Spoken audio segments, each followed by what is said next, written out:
नमस्कार, city post live में आपका स्वागत है। मैं हूं रवि। पश्चिम बंगाल समेत देश के 5 राज्यों और एक केंद्र शासित प्रदेश में हुए विधानसभा चुनावों की मतगणना ने देश की राजनीति में बड़ा हलचल पैदा कर दिया है।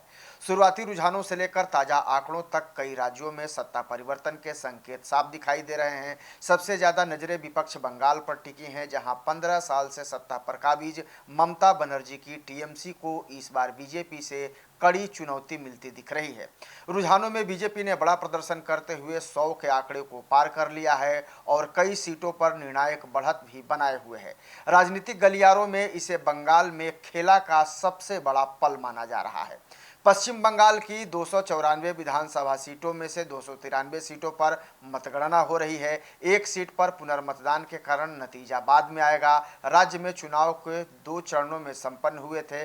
पहले चरण में 23 अप्रैल को 152 सीटों पर मतदान हुआ था, जबकि दूसरे चरण में 29 अप्रैल को 142 सीटों पर वोट डाले गए थे।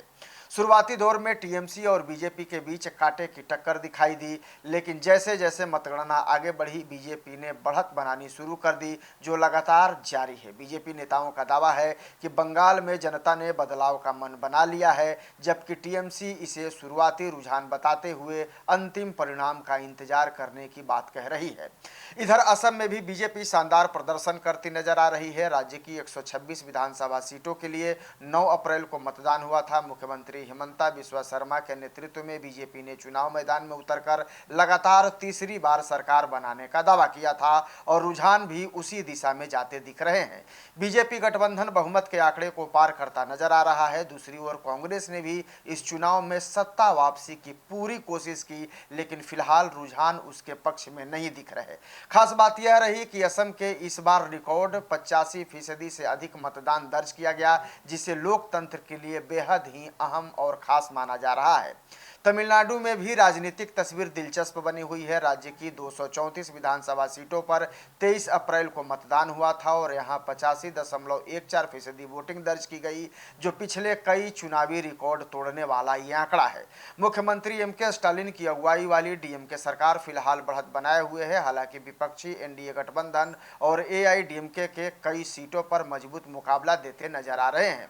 अभिनेता थलापति विजय की पार्टी टीवीके ने भी चुनावी मैदान में उतरकर मुकाबले को त्रिकोणीय बना दिया है, जिसके कारण काफी दिलचस्प तस्वीर नजर आ रही है, जिसका असर कुछ सीटों पर भी देखने को मिल रहा है।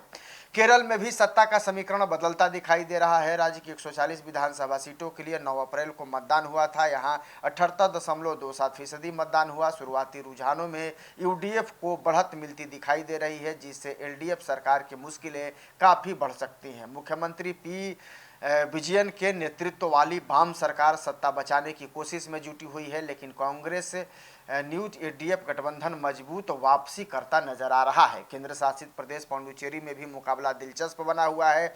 यहां 30 सीटों के लिए मतदान 9 अप्रैल को हुआ था और करीब 89.97% वोटिंग दर्ज की गई। फिलहाल रंगास्वामी के नेतृत्व वाला एनडीए गठबंधन बढ़त बनाए हुए है। हालांकि विपक्ष भी कई सीटों पर कड़ी टक्कर दे रहा है। देश भर की नजरें अब अंतिम नतीजों पर टिकी हैं। बंगाल में बीजेपी की बढ़त ने राष्ट्रीय राजनीति का माहौल गर्म कर दिया है, जबकि असम में बीजेपी की हैट्रिक लगभग तय मानी जा रही है। तमिलनाडु और केरल में भी बदलते समीकरण आने वाले दिनों की राजनीति को नई दिशा दे सकते हैं। आपको हमारी खबर कैसी लगी, ज़्यादा से ज़्यादा शेयर करें और कमेंट करके जरूर अपनी राय दें। धन्यवाद।